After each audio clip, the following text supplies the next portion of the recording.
Hey everyone! For today's video we're going to be talking about, there's Cinnamon. I have a rabbit. I have two actually.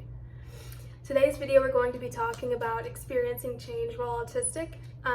Please remember to like and subscribe down below for more videos about autism, and you can also find me at Autistically Kofi on TikTok. And before we begin, I thought I'd just like to express my appreciation for all of the support that you guys have been giving me. I came back to this YouTube channel and there were over 800 subscribers, so thank you so much. About change. Change for an adult autistic is very difficult, whether it's a change in your routine, your job, your relationships. Changes can be triggering and they can cause autistic people to feel unsafe. It can be anything ranging from moving to a new state to moving into a new pair of shoes. We do so much work to imagine prematurely what a situation will look like when it arrives, and so that we can practice mentally and make ourselves feel more prepared. This oftentimes for me causes an issue of rumination.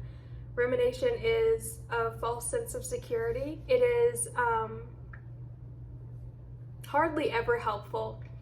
It's just, you just keep going in a loop and a loop and a loop and going over past conversations or future events and imagining what they'll look like.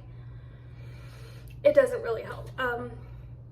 We also ruminate future situations so that we can blend in and not be identified as different or weird.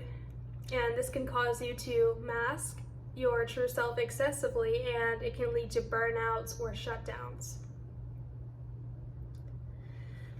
When you experience change, you may feel exhausted, upset, irritable, sad, and angry.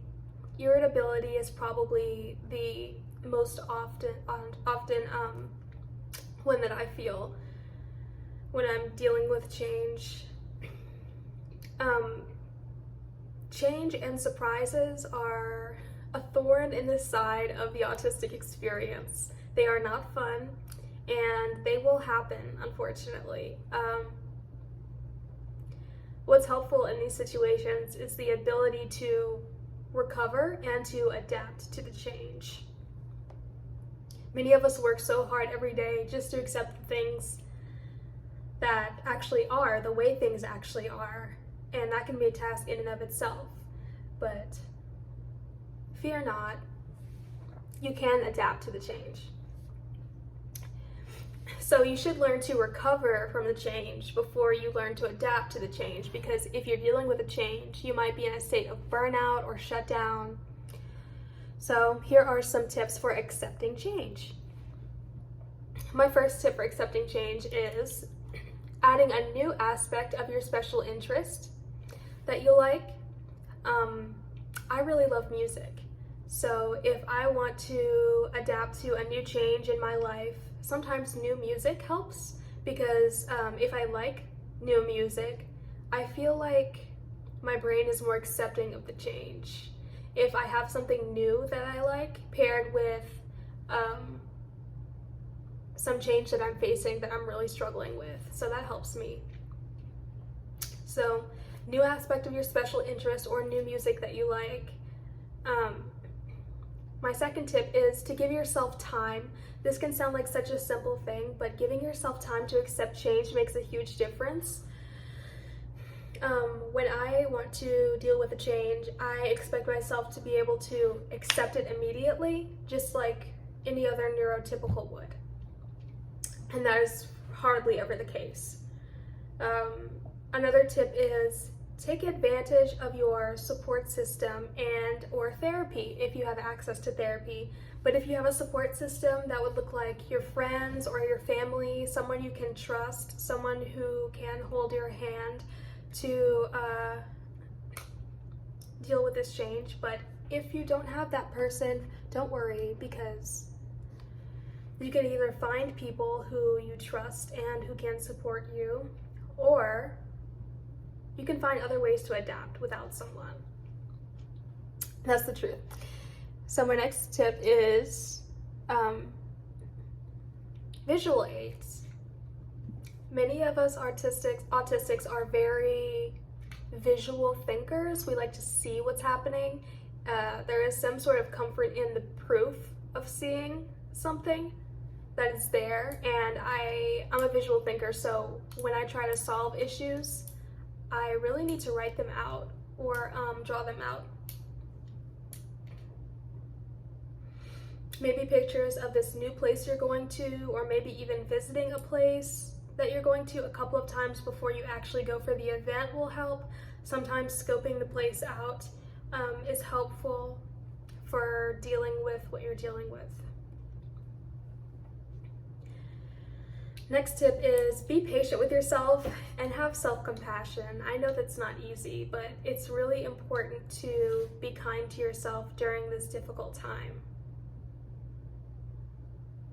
Acknowledge that this is a difficult thing that you're dealing with, especially for an autistic, and I know it might not be hard for others, but once again, change can be very hard for autistic people, even adults. My next tip is journal. I love to journal. I journal to process things and to make my lists. I love making lists of anything really. Usually a to-do list or a list of steps to make a plan to achieve a goal. It just feels very good when you achieve that thing and you can cross it off your list, and it stops anxiety for me, because if I don't get it out of my mind, it'll keep coming up like a notification that I can't swipe away. It's just there all the time. So I write it down to help get it out of me. And another thing that helps me is making a list of worries. A worry list helps me a lot because I can see all of the issues instead of feeling them. Like once I write it down, it's like I have a better understanding or idea of what my opponent is. So having all of these ideas written out makes it less scary to me. I can see it, I can imagine myself crossing off the list, and that's the real positive reinforcement, isn't it? Like that satisfying feeling of checking it off, of crossing it off. And to add on to that, sometimes positive reinforcement stickers will help if you put it in your journal or on your to-do list. And I know we're not 5, but there's a reason they use it for 5-year-olds. It's because it feels good. It's because getting a sticker like a star or a heart or a butterfly, it feels good to see those on your little, I guess it's more of a self-report card, like a positive reinforcement system, but it's just stickers. And really, you don't have to use stickers. You can use anything you like. And just be reasonable with it. If you don't have someone to support you, maybe you should reconsider that. Maybe you should challenge that belief and look around yourself and assess whether there really is support. You can ask for support, and if you can't get support from the people you thought you trusted, and it's a reasonable ask, maybe you should consider finding people who can support you. And you can do those through autistic spaces. Sometimes other autistics other autistics are great friends to have. They understand you, or at least probably better than your neurotypical would. You don't always have to explain everything.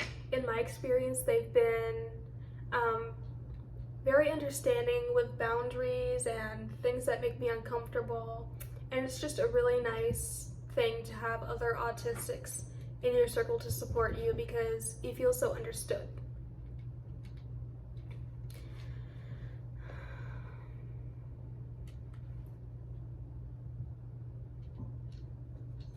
So those are the ways that you can adapt to change.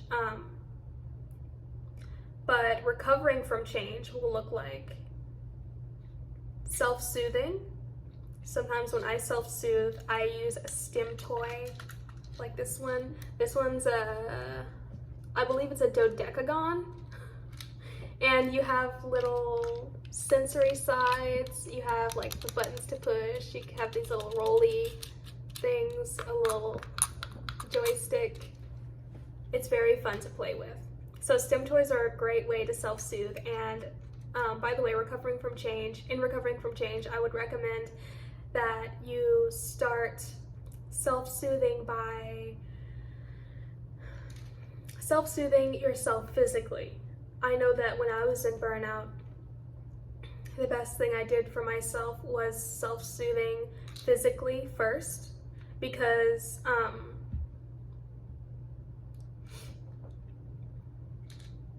using things like exercise or yoga or getting a massage or giving yourself a massage,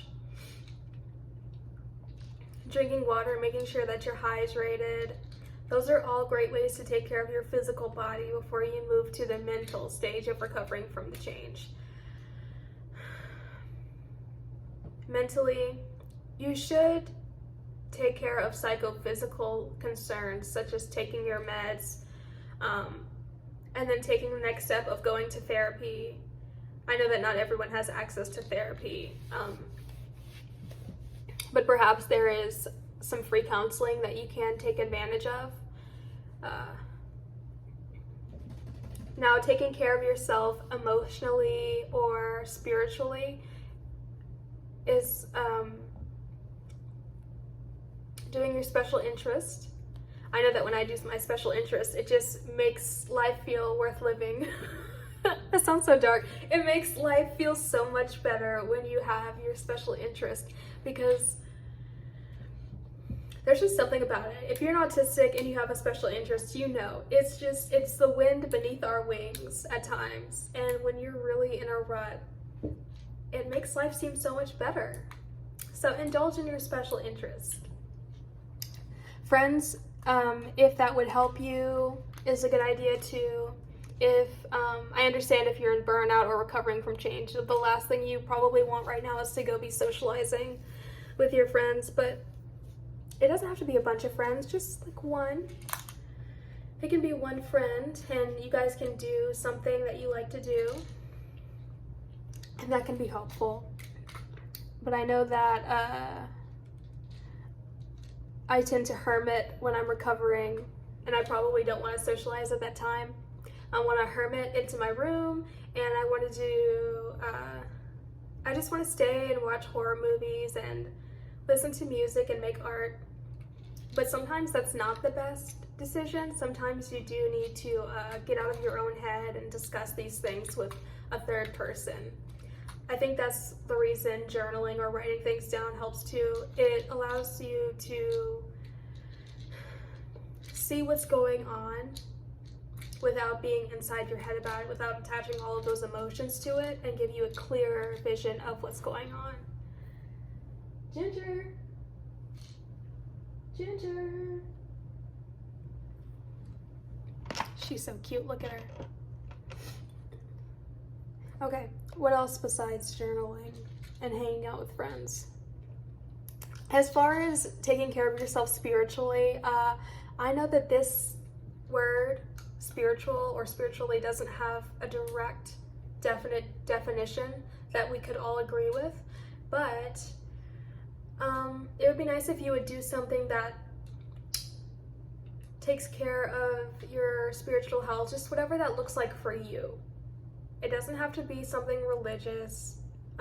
If it isn't something religious, it can be music or meditation.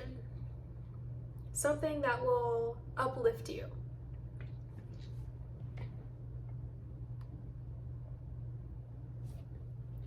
I really hope this helped.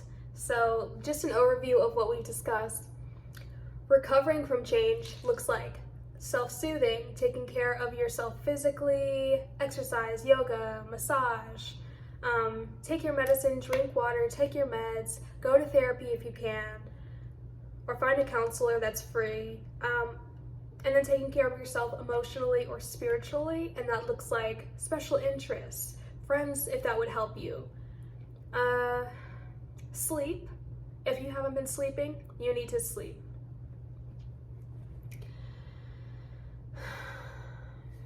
meditation, something to uplift you in general. And then adapting to the change looks like a new aspect of your special interest or a new music that you like, giving yourself time, taking advantage of your support system, visual aids, pictures of the new place you're going to, visiting the place before you go, being patient with yourself and having self-compassion, journaling, making a worry list of all your worries about this new place. Maybe you'll discover something you didn't realize about yourself. Maybe you'll discover that the reason you're afraid of this change is because you're worried that it will make you feel the way you felt when you were going through trauma.